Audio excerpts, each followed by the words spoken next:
এই নামাজের জন্য রাসূলুল্লাহ সাল্লাল্লাহু আলাইহি ওয়াসাল্লাম অনেক কষ্ট করেছেন। রাসূলুল্লাহ সাল্লাল্লাহু আলাইহি ওয়াসাল্লাম যখন মরজা মাউত, রাসূলুল্লাহ সাল্লাল্লাহু আলাইহি ওয়াসাল্লাম যখন একেবারে শেষ অবস্থা, তখন তিনি বলতেছেন as-সালাত as-সালাত as-সালাত, নামাজ নামাজ নামাজ। রাসূলের শেষ অবস্থার মধ্যে নামাজের কথা বলতেন।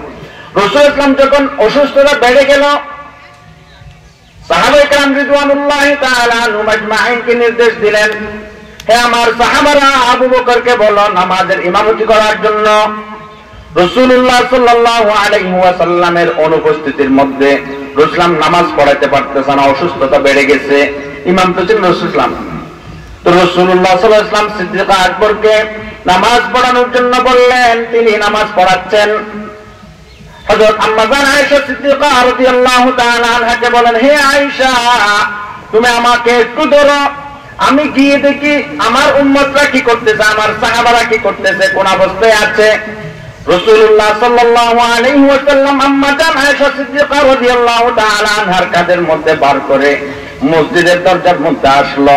রাসূল ইসলামের রওজা, ইসলামের যেই হুজরা মুবারক ছিল, যে রুম ছিল, ওটা এবং মসজিদে নববী একেবারে পাশাপাশি, একেবারে লাগানো। যারা গিয়েছেন আলহামদুলিল্লাহ, আল্লাহ তাআলা দেখানোর সৌভাগ্য অর্জন হয়েছে আলহামদুলিল্লাহ।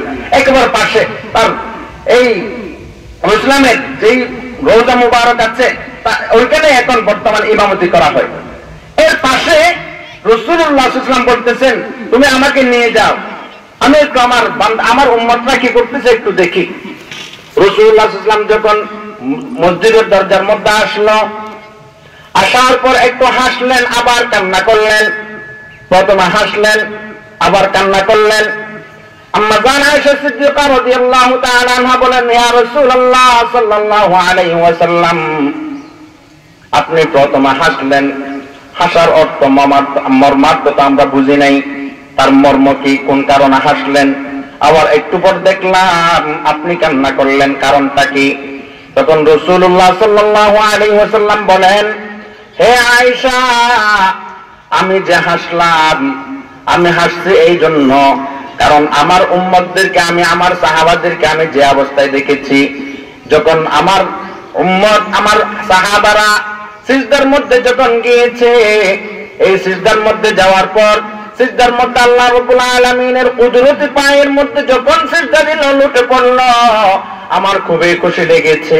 এই অবস্থায় তার আমি এই অবস্থায় আল্লাহর কাছে যাব এবং আল্লাহকে বলবো, হে আল্লাহ, আমার বান্দারা, আপনার বান্দারা, আমার উম্মতরা, আমার সাহাবারা, আমি যখন আসছি তখন দেখলাম তারা নামাজের অবস্থায় আছে এবং আমি কান্না করলাম এই জন্য আমার সাহাবাদের অন্তরের মধ্যে, তারা সারা জীবন আমার পিছনে তারা ইক্তেদা করেছে, আমার ইমামতির মধ্যে তারা নামাজ পড়েছে।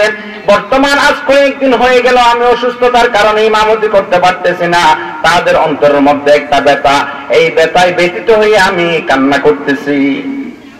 রাসূলুল্লাহ সাল্লাল্লাহু আলাইহি ওয়াসাল্লাম এই আমাদের জন্য অনেক কষ্ট করেছে।